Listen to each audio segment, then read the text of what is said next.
Ya kenapa sih harus TBC? Ada yang lain, ada HIV, ada yang macam-macam lah gitu.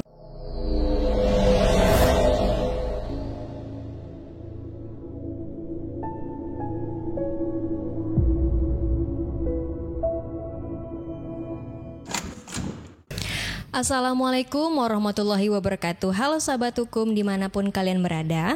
Saya mengingatkan kembali, jangan lupa untuk subscribe channel Fakultas Hukum Universitas Asahan. Bantu like, komen, dan share agar channel ini terus berkembang dan teman-teman tahu kegiatan apa saja sih di Fakultas Hukum Universitas Asahan.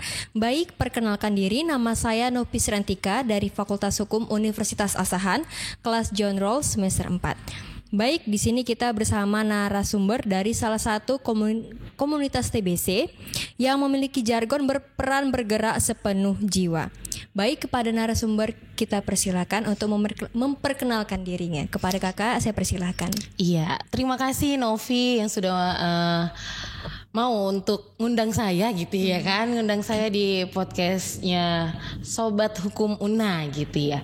Terima kasih, perkenalkan nama saya Nur Huda, saya selaku Ketua Yayasan Mentari Meraki Asa yang punya jargon yang sudah disebutkan Novi tadi barusan, yaitu berperan bergerak sepenuh jiwa. Nah, salah satu Yayasan Mentari Meraki ini Asa saat ini memang terdengar masih asing gitu, masih terdengar masih asing di kalangan masyarakat khususnya Kabupaten Asahan. Namun selain saya menjadi ketua yayasan, saya juga merangkap menjadi staf program. Ya, saya masih jomblo gitu ya kan, bukan jomblo tapi single. Jadi nanti kalau orang bertanya-tanya bukan ibu-ibu, bukan adik-adik, tapi masih kakak-kakak, ya gitu. Untuk filosofi saya sendiri, saya basicnya itu sarjana hukum. Walaupun saya sarjana hukum, tapi saya tetap masih ingin mengenal masyarakat dengan cara saya bersosial. Salah satunya ikut menjadi salah satu penggerak eliminasi TBC. Makanya saya ikut bergabung dalam Yayasan Mentari Meraki Asa Kabupaten Asahan. Baik Kak, di sini saya izin bertanya kepada Kakak, apa sih Kak sebenarnya Mentari Meraki Asa ini dan apa sih makna dari perkataannya dalam komunitas tersebut? Ya, untuk Mentari Meraki Asa ya memang agak sedikit ganjal, kalau orang bilang janggal apa ganjal gitu ya. Meraki, nah mentari itu bersinar ya. Meraki itu kita ambil dari bahasa Yunani. Meraki itu dengan jiwa, kreativitas dan kasih sayang ataupun cinta. Jadi apa yang kita kerjakan, apa yang kita lakukan tetap bersinar dengan cara kreativitas, sepenuh jiwa, cinta dan kasih sayang. Itu. Dan Mentari Meraki Asa ini juga ya kan, mungkin Novi juga baru dengar, Mentari Meraki Asa ini baru timbul di tahun 2021 gitu. Wah, berarti baru 3 tahun. Nah Kak, saya izin bertanya lagi nih, apa yang mendasari terbentuknya komunitas ini dan sejak kapan tadi ya? Dasar Mentari Meraki Asa ini ada sebenarnya, ini kan basic dari Mentari Meraki Asa ini tentang pendidikan, sosial dan keagamaan ya, seperti itu ya. Yayasan ini ada ya karena itu. Sebelum yayasan ini ada, saya pribadi juga sudah berkecimpung dalam program TBC, makanya kita disebut TBC komunitas seperti itu ya, TBC komunitas. Adanya juga yayasan ini karena ada satu pahaman dari zaman Aisyah Muhammadiyah. Kalau kita tahu, kalau Novi tahu juga, Aisyah Muhammadiyah itu adalah salah satu organisasi Islam terbesar juga di Indonesia yang memiliki program TBC HIV Care Aisyah dulu. Nah, lalu putus kontrak. Nah, makanya timbul satu kepemahaman, kita membuat namanya Yayasan Mentari Meraki Asa dengan orang-orang yang lama, orang-orang yang sudah terjun juga di dunia per-TBC-an seperti itu. Makanya kita juga ada hanya di Sumatera Utara, di Provinsi Sumatera Utara, dan hanya ada di 10 kabupaten kota untuk saat ini. Baik, apa sih visi dan misi dari komunitas ini? Ya, untuk visi sendiri ini sedikit spill saya ya, lihat catatan saya sendiri juga gitu ya kan.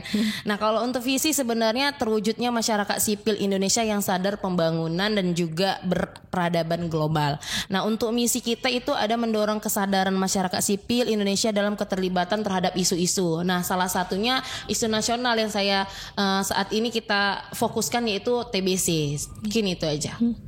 Kalau boleh tahu Kak, komunitas ini sih sebenarnya sudah ada di beberapa wilayah atau daerah Kak? Nah, kalau komunitas tadi saya bilang ada di Provinsi Sumatera Utara, khususnya Yayasan Mentari Meraki Asa ada di 10 kabupaten kota. Tapi kalau untuk TBC komunitas itu berbagai macam yayasan dan lembaga ikut menjadi namanya TBC komunitas. Di Indonesia sendiri mungkin lebih dari 10 komunitas yayasan atau lembaga ataupun bisa lebih yang berfokus pada isu nasional, salah satu TBC. Nah, tapi untuk yayasan sendiri di Provinsi Sumatera Utara ada 10 kabupaten kota. Ada Medan, Deli Serdang, ada juga Karo, Binjai, Langkat, Padang Sidempuan, Labuhan Batu, Simalungun, Pemantang Siantar, dan satu lagi kalau nggak salah saya ada di Deli Serdang. Itu dia. Berarti masih di cakupan Sumatera Utara gitu ya? Ya, insya Allah di tahun 2024 kita akan melebarkan sayap di beberapa kabupaten kota lain yang masih di Provinsi Sumatera Utara.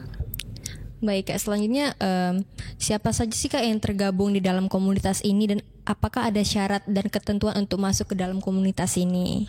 Nah, untuk syarat itu sebenarnya kita minimal tamatan SMA lah ya untuk masuk. Untuk menjadi kader TBC itu tamatan SMA, dan untuk usia kita tidak memandang usia selagi teman-teman masih ikut bergabung, semangatnya luar biasa, masih ada jiwa sosial dan juga masih peduli dengan sesama, kita tetap bisa bergabung dengan yayasan tadi, kecuali ada hal-hal seperti profesi tertentu, misalnya khusus untuk manajer kasus harus yang bertitel SKM, harus ada yang bertitel AMD dan lain-lainnya, AMD CAP, kebidanan ataupun keperawatan. Tetapi untuk saat ini saya sendiri juga sarjana hukum gitu kan. Iya, Kak. Selagi kita masih mau belajar, selagi kita masih pengen tahu dan juga kita masih fresh untuk dalam pemikiran, insya Allah apa yang nggak bisa gitu kan. Kita di sini bukan nggak mesti basicnya kesehatan, tapi kita ikut bergabung untuk memerangi TBC tadi, untuk menjadi salah satu bagian eliminasi TBC. Kita bukan nakes, kita bukan tenaga kesehatan, tapi kita adalah salah satu penggerak eliminasi TBC sampai 2030. Itu dia. Baik Kak, berarti di sini tuh nggak cuma khusus anak kesehatan ya Kak. Jadi kayak ketika kamu punya rasa kemanusiaan, kamu boleh nih gabung ke komunitas ini. Iya, betul sekali. Baik Kak, sebenarnya apa aja sih program kerja dari komunitas ini gitu? Untuk program kerja yayasan sendiri sejauh ini masih tetap dalam pendampingan, salah satunya pendampingan pasien, edukasi kepada setiap masyarakat, deteksi dini. Nah, kita itu program-program yang memang berlanjut dari tahun 2021 sampai saat ini itu tetap berlanjut, salah satunya pendampingan pasien. Jadi kita punya kader Kak Nopi. Kita punya kader di setiap kecamatan. Kita punya kader di setiap wilayah intervensi. Jadi kader inilah yang mendampingi pasien-pasien yang terdiagnosa atau terkonfirmasi sakit TBC.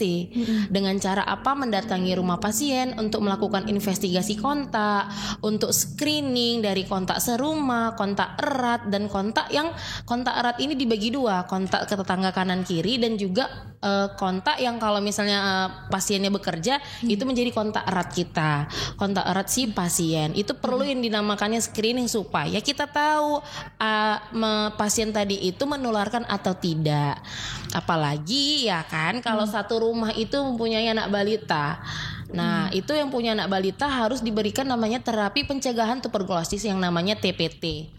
Nah, di Indonesia sendiri juga sudah menjargonkan teman-teman semua yang ada di seluruh Indonesia, jika ada satu kontak dengan pasien TBC, apalagi anak balita usia 5 sampai 14 tahun, itu bisa dilakukan pemberian TPT, terapi pencegahan tuberkulosis. Baik Kak, mengapa komunitas ini lebih condong menemani masyarakat yang dalam pemulihan TBC itu? Dari sekian banyak penyakit, kenapa lebih memilih untuk TBC Kak? Iya, kalau kenapa dibilang khususon bahasanya khususon untuk menangani sakit TBC. Ya mungkin di era kita mendapat musibah Covid ya. TBC ini kalah seksi dengan yang namanya COVID-19 gitu. Kemarin kita mungkin mendapatkan capaian di bawah kategori merah itu dikarenakan kita juga dapat si COVID-19 tadi. Ya, kenapa sih harus TBC? Ada yang lain, ada HIV, ada yang macam-macam lah gitu kan. Ya salah satunya TBC ini sudah dari lama ada di Indonesia salah satunya. Nah sekarang Indonesia itu menjadi peringkat kedua. Berarti tertinggi banget ya Kak ya? Iya, peringkat kedua di dunia itu data WHO. Jadi yang pertama itu India itu menemukan kasus 2,8 juta orang yang terdiagnosis TBC. Nah, yang kedua kita Indonesia yaitu 1,02 juta dan yang ketiga adalah Tiongkok. Nah, kita bisa menggeser kita sampai menjadi ini saya pun bingung ya kan. Ini prestasi atau beban gitu, musibah. Nah, walaupun ini menjadi prestasi ataupun musibah, tapi tetap kita selaku komunitas itu tetap fokus ke si TBC ini karena penularan. Di mana aja kita itu bisa terkena TBC gitu. Tidak memandang namanya kasta, ras, budaya, agama, usia. Dan juga tidak memandang kaya, miskin, sederhana. Tidak, siapa aja bisa kena TBC. Nah, kenapa siapa aja bisa kena TBC? Karena melalui udara lah si TBC tadi ini bisa menyebarkan atau bisa menularkan ke sesama. Apalagi kita yang memang tidak menjaga kesehatan, tidak perilaku hidup sehat, itu mungkin bisa langsung terkena. Makanya banyak pasien yang terkena ataupun terdiagnosa tidak dari rumahnya, melainkan tiba-tiba terkena, tiba-tiba ini. Nah, yang kedua selain kita juga karena ini penyakit menular, yang kedua adalah banyaknya orang yang putus berobat. Nah, kalau bahasa kita itu namanya mangkir. Putus berobat tadi inilah yang memang harus dikuatkan sama komunitas supaya masyarakat tidak putus berobat. Kalau nanti putus berobat, misalnya nih masyarakat kita ataupun Indonesia itu sering sekali ya, saya sendiri pribadi, saya bukan mengucilkan, saya pribadi juga kalau udah sehat nggak mau minum obat lagi, gitu kan. Nah, beda dengan TBC. Kalau sudah sehat, belum tiba waktunya dalam 6 bulan yang sensitif, itu belum bisa berhenti minum obat. Harus dilanjut sampai 6 bulan, harus tuntas. Kalau tidak, nanti dia akan mendapatkan level lebih tinggi. Nah, TBC ini macam-macam loh Kak Novi. Ada TBC sensitif, ada TBC resisten obat. Mungkin kalau kita akan membicarakan itu loh, cakupannya besar ini, kita nggak siap-siap gitu ya kan. Mungkin itu sedikit saya kasih tahu. Ada TBC sensitif dan TBC resisten obat. Tadi yang sensitif itu yang 6 bulan. Nah, kalau resisten obat itu dulunya itu main suntik Kak. Kalau obat sekarang 1 hari itu minum 23 butir. Nah, itulah kenapa kita komunitas supaya masyarakat ini tidak ke resisten obat. Cukup ke sensitif obat itu aja tadi yang tadi 6 bulan ya. Nah, makanya kader itu tugasnya apa? Mengingatkan minum obat, mendampingi pasien. Kalau ada keluhan, kita serahkan ke puskesmas, kita serahkan ke dokter. Lagi-lagi saya tegaskan, komunitas itu bukan mendiagnosis ya. Kader bukan mendiagnosis, saya juga bukan mendiagnosis orang yang sakit TBC. Tetapi kita mengedukasi bagaimana kita meyakinkan masyarakat bahwasan masyarakat itu perlu nih kontrol ke rumah sakit, perlu kontrol ke puskesmas, harus periksa Bapak Ibu. Lebih dari 2 minggu aja kita batuk itu wajib diperiksakan. Makanya prihatinnya kita di situ. Kita fokusnya ke situ karena nggak siap-siap ini TBC. Makanya saya lagi-lagi bilang kita ini ada juga karena kepedulian dari sesama. Itu dia.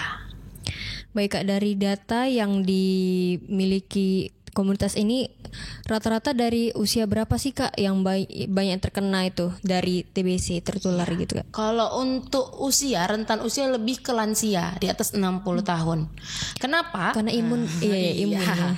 Imunnya mungkin lebih ini, dan juga para yang penyakit penyerta komorbid, yaitu diabetes mellitus. 40% orang yang sakit gula, kalau kita bilang sakit gula sakit gula itu adalah orang yang sakit TBC. Karena apa? Sudah komplikasi, dan juga rata-rata usia rentan usia yang 60 tahun ke atas itu mempunyai imun tubuh yang tidak seperti kita yang anak muda ini, berbeda. Maka juga bisa langsung kena kan, seperti itu. Baik Kak. Jadi bagaimana Kak kalau misalnya ada suatu keluarga atau masyarakat yang terkena penyakit TBC tapi dia takut untuk berobat karena ke ekonominya gitu Kak tidak memadai. Jadi bagaimana kayak program kerja dari komunitas ini Kak? Nah, itu adanya komunitas kita ini, adanya yayasan ini, itu fungsinya membantu masyarakat untuk datang ke puskesmas. Kader yang bawa, kader yang menjemput Sputum namanya. Kalau gejalanya lebih dari 2 minggu masih batuk terus-terusan, hubungi kader kami, hubungi kader saya, hubungi kader YMMA untuk melakukan penjemputan namanya Sputum ataupun dahak. Itu harus diperiksakan di TCM, di puskesmas setempat yang ada TCM-nya ataupun rumah sakit. TCM itu tes cepat molekuler. Jadi diperiksakan melalui TCM itu secara gratis. Jadi kalau ada masyarakat bilang ekonomi untuk transportasi ke puskesmas nggak ada Bu, nggak punya sepeda motor, nggak ada biaya mau naik becak misalnya, nggak mau naik becak ke puskesmas, nggak ada biaya. Ada kader kita yang siap menjemput untuk melakukan penjemputan Sputum tadi ataupun dahak tadi. Jadi ketika sudah tahu hasilnya, barulah si pasien misalnya positif hasilnya, pasien dijemput sama kader untuk mengambil pengobatan di puskesmas. Nah, obat anti tuberkulosis itu gratis. Nah itu ya, jadi diingat masyarakat ini, mungkin di podcast ini saya bilang obat anti tuberkulosis itu gratis. Itu masih ditanggung sama negara kita. Jadi kalau ada yang bilang obatnya bayar, mungkin obat penyerta, obat yang lain, bukan obat anti tuberkulosis. Obat anti tuberkulosis itu gratis, walaupun kita tidak punya BPJS. Jadi bisa langsung datang gitu Kak ke kayak. Nah, kita tunggu dia hasilnya positif, obatnya gratis. Tapi kalau hasilnya negatif, mungkin nanti akan diberikan obat-obat yang lain. Nah, itu mungkin kalau tidak punya BPJS biaya administrasinya berapa? Mungkin di puskesmas segitu. Kalau tidak punya BPJS, seperti itu. Tapi kalau untuk yang sudah terdiagnosis positif, dia betul-betul positif ini dari hasil yang sudah dibawa kader tadi, itu obatnya gratis di puskesmas. Nah, jadi masyarakat kalau misalnya ngerasa atau mungkin kayak ada yang bilang mungkin bisa langsung cek aja kali ya Kak gitu. Ya, tadi gejalanya salah satunya batuk lebih dari 2 minggu. Batuk lebih dari 2 minggu, apalagi di berdahak, itu bisa langsung dilakukan pengecekan. Atau setelah dia pengecekan punya kendala atau punya penyakit menyerta, itu bisa konsultasi ke puskesmas, bisa ke dokter umumnya. Nah, kalau tidak punya biaya untuk datang ke puskesmas, kita bisa membawa ya, bukan membackup di puskesmasnya untuk bayarkan obat penyertanya, bukan. Jadi kok harus ada ini nih, harus ada perbedaannya. Jangan nanti masyarakat ini kan punya komunitas dibawa obat-obat yang lain, nggak punya BPJS, obat yang lain minta bayarkan kader ya. Mungkin ada beberapa kader yang memang merasa iba melihat seperti itu. Ada beberapa kader yang membayarkan, tetapi untuk di komunitas sendiri kita sudah menginformasikan, kita hanya membantu para pasien itu supaya ke puskesmas dan supaya mendapatkan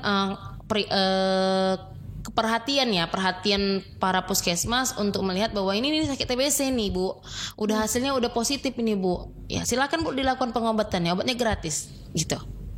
Baik Kak, dari Kakak bilang tadi kan bahwasannya dilakukannya pendampingan komunitas ini kepada masyarakat yang terkena. Jadi seandainya dalam pendampingan itu kan Kak ada kan pasti ada tata caranya kan Kak gitu. Karena untuk mencegahnya tertular itu. Biasanya dari komunitas ini bagaimana sih Kak kayak cara dari pendampingannya kan mungkin ada yang harus dijaga Kak biar tidak tertular gitu. Untuk tips tidak tertular ya kan kita wallahu alam bahasanya ya kan siapapun bisa tertular tapi ya kalau kita menjaga kesehatan kita mungkin tidak terkena. Salah satunya kadar itu diberi alat pelindung diri yaitu masker, hand sanitizer dan juga ada tips-tipsnya. Kalau kita berkunjung ke masyarakat ke pasien TBC bagaimana kita harus di tempat yang terkena matahari dan juga terkena angin itu keluar masuk, salah satunya di dekat jendela, dekat pintu. Itu biasanya seperti itu ibu-ibu kader kita lakukan supaya tidak adanya kelembapan yang ada di rumah itu gitu. Salah satu juga kader wajib pakai masker dan pasien juga wajib pakai masker, bukan hanya kader. Jadi saling membantu. Jadi beberapa sudah paham, masyarakat ketika ada kader datang itu sudah paham. Ini kader ini cepet-cepet dia ngambil masker gitu. Cepet-cepet dia, padahal di rumah dia nggak pakai masker. Nah itu kebiasaan masyarakat kita nih. Padahal dia sudah batuk-batuk wajib pakai masker. Mau di rumah, mau lagi di luar wajib yang namanya pakai masker. Insya Allah kita nggak tahu. Itu salah satu ini kita lah upaya kita supaya pendampingannya ini berjalan dengan lancar dan sama-sama tidak ada yang tertular seperti itu. Jadi terkesannya mereka pakai masker karena kayak ketakutan gitu ya kan? Ya, nih datang ibu ini, cepet pakai masker. Nah itu biasa seperti itu tuh.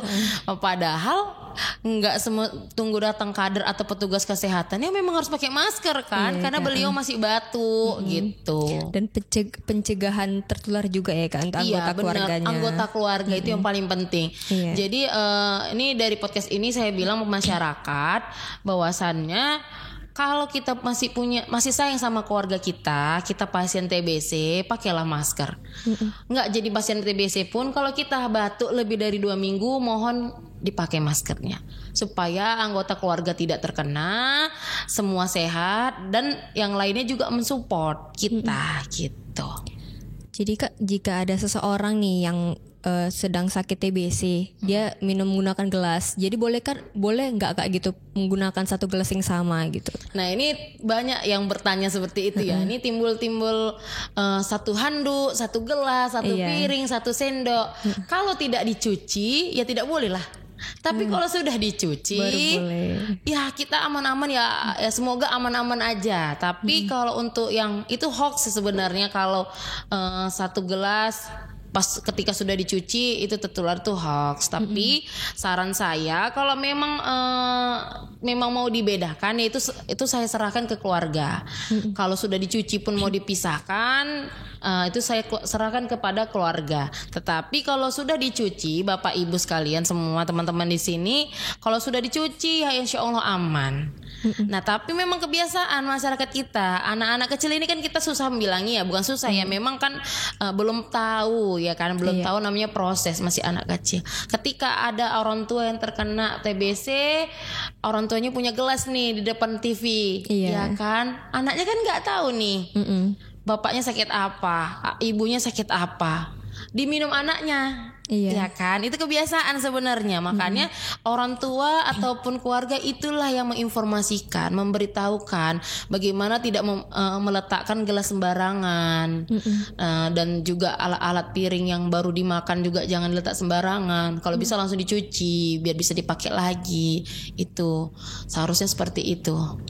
Baik Kak, untuk TBC ini dari untuk tahap awal gitu, awal mulai terkena gitu, kan ada yang kayak berusaha untuk mencari solusi dengan obat herbal gitu, kayak mungkin kayak pakai jamu-jamuan atau kayak jahe. Bisa nggak sih Kak ada solusi selain kayak sebelum minum obat gitu Kak? Sebelum minum obat yaitu kita namanya juga bersosial ya masyarakat. Boleh dilakukan dengan cara tadi tuh seperti yang minum obat herbal, itu kita serahkan ke masyarakat, percayanya kemana. Tapi tetap saran saya kalau belum minum obat itu belum bisa dilakukan penyembuhan, belum bisa dikatakan sembuh ataupun belum bisa dikatakan sudah minum obat. Walaupun ini udah dibilang orang Bu, ini ampuh misalnya, Bu minum herbal ini, Bu ini ampuh. Ya, itu kita serahkan masyarakat. Namanya masyarakat juga punya pola pikir sendiri. Tetapi saran saya sebelum dilakukan ataupun minum obat atau OAT, itu belum bisa dikategorikan dia sudah minum obat. Karena harus minum obat dulu, insya Allah ya. Nah, karena jangan mangkir atau putus berobat. Jadi Kak sejauh ini ada nggak sih Kak dari tim komunitas ini yang tidak sengaja tertular dari penyakit TBC ini Kak? Oh iya, untuk saat ini ya alhamdulillah belum ada. Belum ada, ya kita doakan kita semua sehat selalu gitu kan. Walaupun pendampingan itu dilakukan secara hebat ya, ibu-ibu kader langsung jumpa sama pasien yang setiap hari harus ngambil sputum yang penularannya lebih parah ya. Alhamdulillah saat ini belum ada. Alhamdulillah belum ada. Ya belum ada, ya kita doakan semua sehat selalu. Jangan sampai kita yang mengedukasi, kita yang sakit. Itu dia. Kalau bisa kita itu sehat-sehat semua supaya masyarakat juga sehat gitu kan. Dan lebih kayak menaruh kepercayaan juga ya Kak. Karena kayak sebenarnya kalau kita yang terkena gitu kan, kita juga lebih tahu kan rasa efek obat itu gimana. Toh obat itu ada, toh kita bisa sembuh. Jadi jangan berkecil hati orang yang terkena TBC. Kita bisa sembuh asalkan kita minum obat. Itu dia. Siapa aja yang terkena TBC jangan berkecil hati. Obat itu gratis, bisa sembuh kalau minum obat.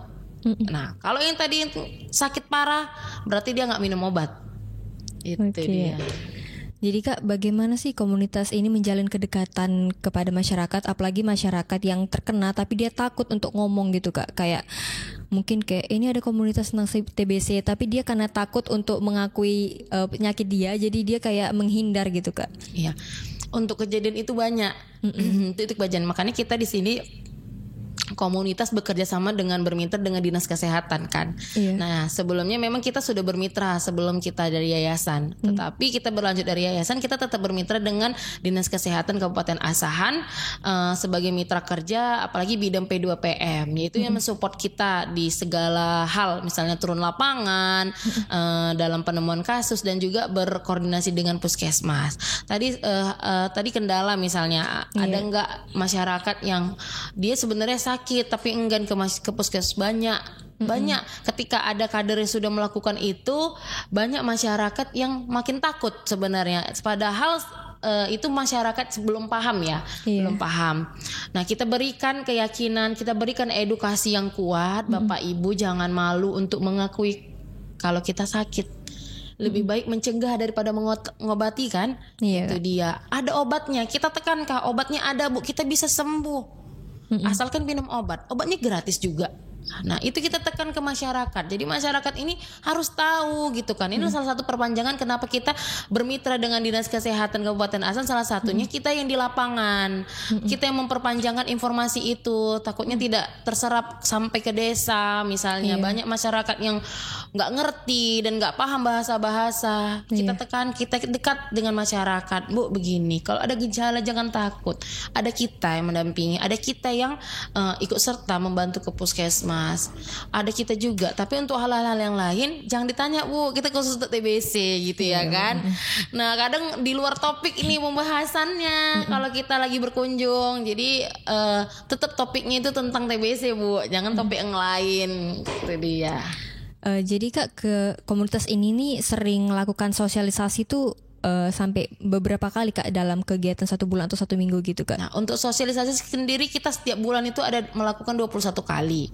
Nah 21 kali itu kita serahkan ke kader. Kader yang dari rumah ke rumah, kader yang akan melakukan perkumpulan, ataupun kita juga sering melakukan deteksi dini TBC tadi itu di setiap sekolah, pesantren dan juga perguruan tinggi. Nah itu nanti menjadi hal-hal yang PR kita sih. Perguruan tinggi yang ada di Asahan ini belum semua kita datangin. Kemarin masih Darulum gitu ya kan yang kita lakukan. Mungkin nanti UNA, bisa lah kita bermitra untuk melakukan screening TBC, melakukan penyuluhan, melakukan deteksi dini. Jadi untuk melakukan itu sosialisasi itu ada 21 kali setiap bulannya. Itu bisa dilakukan oleh kader, bisa dilakukan oleh timnya langsung, dan juga bekerja sama dengan puskesmas setempat gitu kan, dalam perihal pengumpulan orang-orangnya. Mana tahu ada tipikal-tipikalnya yang batuk, yang lansia dan lain-lain. Iya Kak, mungkin bakal dibutuhkan juga ya Kak di Universitas Asahan ini. Mungkin karena ada yang sering mendengar tapi tidak tahu nih harus bagaimana ya ketika orang tuanya mungkin yang terkena gitu, atau mungkin dia menemukan gejala awal dari teman-temannya gitu Kak. Ada yang langsung mungkin ngejauhin teman-temannya gitu kan Kak, ada yang itu yang namanya diskriminasi ya kan. Itu yang namanya diskriminasi terhadap sesama, padahal belum tentu dia batuk itu sakit TBC. Nah ini salah satu nih yang paling saya sering tekankan ke anak sekolah. Ketika sudah tahu gejalanya batuk, jangan nanti kawannya batuk 2 hari 3 hari udah dibilang TBC. Nah itu nggak boleh, itu tidak boleh, karena kita belum tahu dia sakit apa. Malah kita yang mensupport dia. Nanti kalau udah batuknya 2 minggu dicek ya. Nah ada batasan-batasan ya. Kita sebagai teman kita harus melakukan apa? Pelindungan diri dengan tidak menyakiti perasaannya teman kita, memakai masker, bukan langsung dijauhi. Nah itu dia, makanya banyak anak-anak sekolah ataupun kuliah yang merasakan itu ketika sudah teman dekatnya tahu langsung menjauhi. Nah itu salah. Bagaimana orang mau sembuh tapi dibuat diskriminasi? Nah kayak mana orang mau sembuh kalau dijauhi? Dia nggak tahu loh harus mau kayak mana. Itu namanya mental atau perasaan orang kita kan beda-beda. Ada yang sekuat baja, ada yang tidak sekuat baja. Itu masing-masing. Jadi makanya semua kalangan anak muda janganlah saling mendiskriminasi, maupun dimanapun, di rumah pun jangan, gitu kan. Itu dirasakan sama yang terkena TBC itu pasti. Ini aku dijauhi, nggak ada temanku, kasihan kan? Kayak gitu kan. Nah makanya dia ada yang namanya putus asa, nggak mau lagi dia minum obat. Ada juga dia mau bunuh diri, ada. Karena dijauhi teman-temannya, karena dijauhi sama keluarganya. Nah nggak boleh, makanya kita itu harus tugas kita sebenarnya, nggak tugas kami di yayasan, tapi tugas kita semua untuk saling mengingatkan. Jangan lanjut dia batuk sebelah kita, kau batuk 3, udah batuk yang berapa lama gitu kan, baru 3 hari ya, belum bisa lah kita bilangan sakit. Orang kita nggak tahu kok dia hasilnya apa, tapi kita yang mensupport. Nanti kalau udah 2 minggu atau mau seminggu periksa ya, cek ya, atau beli obat lah biar nggak batuk berkepanjangan. Jangan pala takut kali kita, ada obatnya kok, bisa sembuh. Itu dia. Berarti kayak kalau misalnya kayak teman ini jangan selalu langsung dijauhin ya Kak, karena kalau kita di masa kayak mungkin lagi downnya gitu, kita butuh banget semangat dari orang-orang di terdekat kita gitu. Iya, butuh orang-orang terdekat. Itu yang penting. Orang-orang terdekat itu kadang bisa menyembuhkan kita loh. Bukan hanya obat, tapi orang-orang terdekat itu bisa menyembuhkan kita. Baik nih Kak, ada satu pertanyaan terakhir sebelum kita tutup. Pesan untuk masyarakat agar terhindar dari penyakit TBC dan kayak termotivasi untuk sembuh juga nih Kak. Apa nih Kak dari Kakak? Iya, sama kalau closing statement ini ya. Ya kalau closing statement saya untuk seluruh masyarakat Kabupaten Asahan, tos TBC sih, temukan, obati sampai sembuh. Kalau kita sudah menemukan, diobati. Didampingi sampai sembuh. Jangan nanti udah ditemukan, diobati, putus berobat. Nah, kalau kita batuk lebih dari 2 minggu, cek atau periksakan diri kita ke layanan kesehatan. Jangan malu. Kita hidup di Indonesia ini orangnya sejahtera. Kalau kita mau jujur, pasti kita nyaman. Itu intinya. Dan obat juga gratis. Itu. Baik, terima kasih kepada Kakak narasumber pada hari ini. Baik, jadi pesan pada hari ini, siapapun kita, ketika ada seseorang atau kerabat kita yang memiliki masalah, mungkin lebih timbulkanlah rasa kemanusiaan, siapapun dia, walaupun kita kadang tidak mengenal. Ketika kita melihat atau mendengar seseorang lagi merasa tidak punya teman, atau mungkin kayak di keadaan sesuatu butuh dukungan, jadi tolong support dia, karena mungkin dari hal sekecil apapun itu bisa membangkitkan motivasi orang untuk sembuh atau keluar dari sesuatu yang ngerasa dia terpuruk gitu. Apalagi untuk TBC ini mungkin dia lebih memotivasinya dirinya untuk bagaimana agar dia cepat sembuh dan tidak merasa jenuh dalam masa pengobatannya. Baik, terima kasih kepada Kakak Nurul Huda pada hari ini. Sekian dari saya. Semoga apa yang berada pada sesi hari ini, podcast pada hari ini, bisa bermanfaat untuk teman-teman semua yang ada di rumah.